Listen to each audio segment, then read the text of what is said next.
ఈ జిల్లాలో ఈ రాష్ట్రంలో మంత్రులు ఉన్నారు. ఏం తమ్ముళ్ళు, ఎవడైనా ఒక్కడైనా సమర్థమైన మంత్రులు ఉన్నారా అని మిమ్మల్ని అడుగుతున్నా. కానీ ఒక పాలసీ పెట్టాడు. ప్రతి ఒక్క మంత్రి, ప్రతి ఒక్క ఎమ్మెల్యే మనల్ని తిట్టాలి. మీరు చూస్తే వైసీపీలో బూతు రత్న అయితే ఎమ్మెల్యే టికెట్, బూతు సామ్రాట్ అయితే వాడికి మంత్రి పదవి.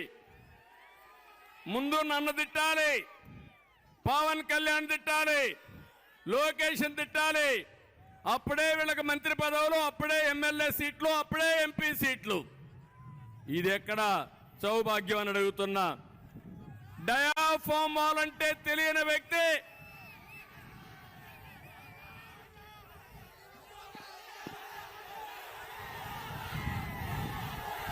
ఓకే, హుషారుగా ఉన్నారు మీరు. డయాఫామ్ వాల్ అంటే తెలియని వ్యక్తి ఇరిగేషన్ శాఖ మంత్రి, పెట్టుబడులంటే కోడిగుడ్డు అనే వ్యక్తి ఐటీ మంత్రి, ధాన్యానికి సంచులు ఇవ్వలేని మంత్రి పౌర సరఫరాల మంత్రి, కోర్టు ఫైలు లేపేవాడు వ్యవసాయ శాఖ మంత్రి, గనులు మింగేసేవాడు గనుల శాఖ మంత్రి, క్లబ్బుల్లో డాన్సులు వేసే ఆవిడ మహిళా సంక్షేమం కోసం మాట్లాడుతుంది. ఏం తమ్ముళ్ళు, అర్థమైందా మీకు ఇప్పటికైనా వీళ్ళ యొక్క వేషాలు? వీళ్ళ పెట్టుకొని మనం అంతా కూడా రాజకీయం చేయాల్సి వస్తా ఉంది. నేను గాని, పవన్ కళ్యాణ్ గాని, వేదిక పైన నాయకులు గాని మీ మీద గాని దాడులు చేశారా లేదా అని మిమ్మల్ని అడుగుతున్నా.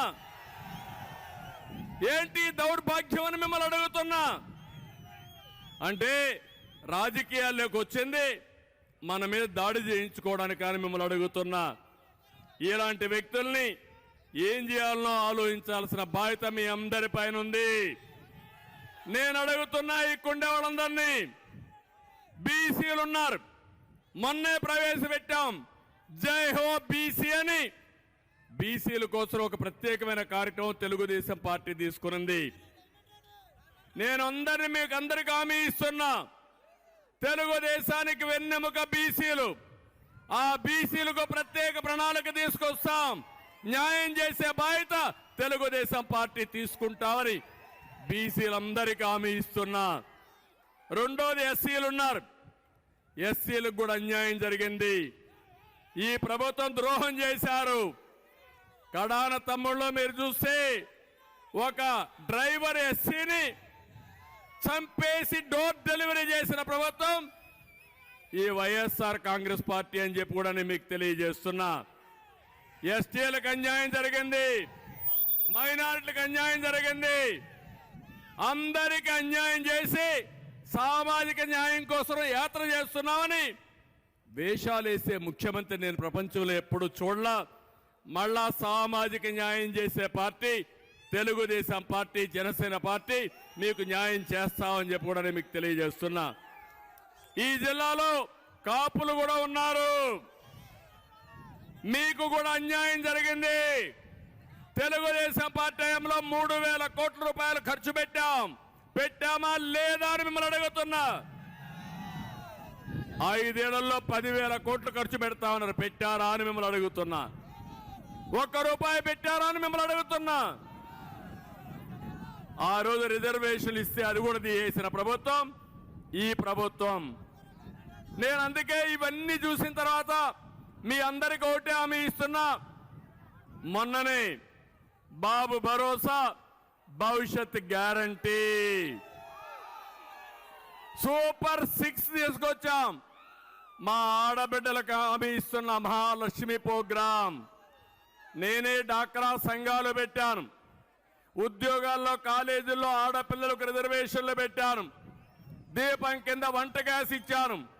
ఈ రోజు మీకు హామీ ఇస్తున్నా, ప్రతి ఒక్క మహిళ ఇంట్లో ఇద్దరున్నా ముగ్గురున్నా నెలకు 1500 రూపాయలు ఇచ్చే బాధ్యత తెలుగుదేశం పార్టీ జనసేన తీసుకుంటాం. ఇంతేకాదు ఆడబిడ్డ అమ్మకు వందనం కింద ఇంట్లో ఎంతమంది పిల్లలుంటే అంతమందికి 15,000 రూపాయలు ఇస్తాం. మాట తప్పాడు, అందరికి ఇస్తామని ఒకరికే ఇచ్చారు. నేను హామీ ఇస్తున్నా, ఎంతమంది పిల్లలుంటే అంతమందికి 15,000 ఇచ్చే బాధ్యత తెలుగుదేశం పార్టీ జనసేన తీసుకుంటాం. మూడోది 3 సిలిండర్లు గ్యాస్ సిలిండర్లు ఉచితంగా ఇస్తామని మీకు హామీ ఇస్తున్నా.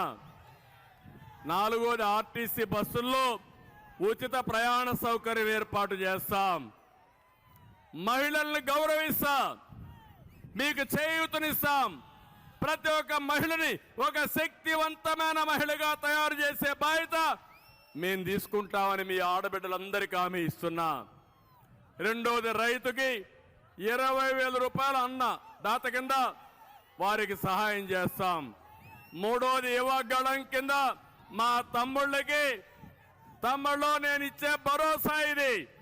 20 లక్షల ఉద్యోగాల 5 ఏళ్లలో ఇచ్చే బాధ్యత మేము తీసుకుంటాం. ఉద్యోగాలన్నీ కూడా మీరు ఒకటే గుర్తుపెట్టుకోవాలి. ఒకప్పుడు మనము అధికారంలోకి వచ్చినప్పుడు తెలుగుదేశం పార్టీ ఎప్పుడు అధికారంలోకి వచ్చినా ఉద్యోగాలు ఆటోమేటిక్గా వచ్చేటివి. ఇప్పుడు అన్నీ పోయినాయి. మీకు ఉద్యోగం వచ్చే వరకు 3,000 రూపాయలు నిరుద్యోగ భృతి ఇస్తాను, అది కూడా చేస్తాం. అది కాకుండా మీ ఇంటి దగ్గర కూర్చొని మీరు పని చేసుకునే విధంగా వర్క్ ఫ్రమ్ హోమ్ తీసుకొస్తా. మీకు బోరు కొట్టినప్పుడు మండల హెడ్ క్వార్టర్కు ఆ చెట్టులో వర్క్ స్టేషన్లు పెట్టి మంచి గార్డెన్లో పెట్టి మీరు అక్కడి నుంచి పనిచేసే విధానానికి శ్రీకారం చుడతారు. ఆంధ్రప్రదేశ్ రాష్ట్రాన్ని ప్రపంచంతో అనుసంధానం చేస్తాం. మీరు ఎక్కడ కావాలంటే అక్కడ ఉద్యోగం చేయొచ్చు, మీ ఊరు నుంచే ఉద్యోగం చేసుకోవచ్చు. మీకు ఆదాయాన్ని సంపాదించే మార్గం తెలుగుదేశం పార్టీ చూపిస్తుందని హామీ ఇస్తున్నా. ప్రతి ఒక్క ఇంటికి రక్షిత మంచినీరు ఇస్తాం. ఇవే కాకుండా వెనుకబడిన వర్గాలకు ప్రత్యేకమైన సబ్ ప్లాన్ తీసుకొస్తాం. ప్రతి ఒక్క వర్గానికి న్యాయం చేసే బాధ్యత, ప్రతి ఒక్క కులానికి న్యాయం చేసే బాధ్యత జనసేన తెలుగుదేశం పార్టీ కూటమి తీసుకుంటుందని చెప్పి నేను హామీ ఇస్తున్నా. అన్నింటికంటే ముఖ్యమైన కార్యక్రమం పేదవాడికి అండగా ఉంటా. నా జీవితంలో ఒకటే ఆలోచిస్తున్నా, పేదరిక నిర్మూలన అనేది నా జీవితాశయం. ఇప్పుడు కూడా నేను శివాలయానికి వెళ్ళాను, అక్కడ కూడా వాళ్ళు చెప్పారు, ఎప్పటి నుంచో ఆ శ్రీరాములు వాళ్ళ కుటుంబం ఆ శివాలయంలో వారసత్వంగా పూజలు చేయడం కానీ వాళ్లే కట్టిన దేవాలయం అది. అక్కడికి పోతే నేను దేవుణ్ణి ఒకటే కోరుకున్నా, ఆంధ్రప్రదేశ్లో ఉండే ప్రజానీకం, తెలుగు ప్రజానీకం ప్రపంచంలోనే నెంబర్ 1 గా తయారు చేయడానికి నాకు శక్తిని, తెలివితేటల్ని ప్రసాదించమని ఆ శివుణ్ణి కోరుకున్నా. ఇది సాధ్యం. ఎందుకు సాధ్యం అంటున్నానంటే 25 ఏళ్లకు మునుపు చేసినటువంటి పని వల్ల హైదరాబాద్ మెరిసిపోతా ఉంది, అమరావతి వెలువెలబోతా ఉంది. మళ్ళీ హామీ ఇస్తున్నా, మీరందరూ సహకరించండి.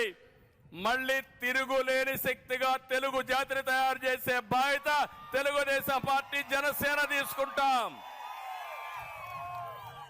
ఇటీవల నాకు కష్టం వచ్చినప్పుడు 80 దేశాల్లో తెలుగువారు స్పందించారు. 80 దేశాల్లో, మారుమూల ప్రపంచంలో ఎక్కడైనా ఉన్నారు.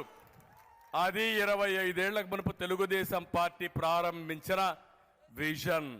మళ్ళీ హామీ ఇస్తున్నా, మళ్ళీ తెలుగు జాతిని ప్రపంచంలోనే ఒక శక్తివంతమైన జాతిగా తయారు చేసే బాధ్యత తెలుగుదేశం పార్టీది. రెండోది, ఈ రాష్ట్రంలో ఉండే 5 కోట్ల మంది పేదవాళ్ళకు అండగా నిలబడబోయేది తెలుగుదేశం పార్టీ. మూడో విషయం చెప్తున్నా, జగన్ మారిగా 10 రూపాయలు ఇచ్చి 100 రూపాయలు దోచుకోవడం కాదు. కష్టపడతాం, సంపద సృష్టిస్తాం, 15 రూపాయలు ఇస్తాం, 15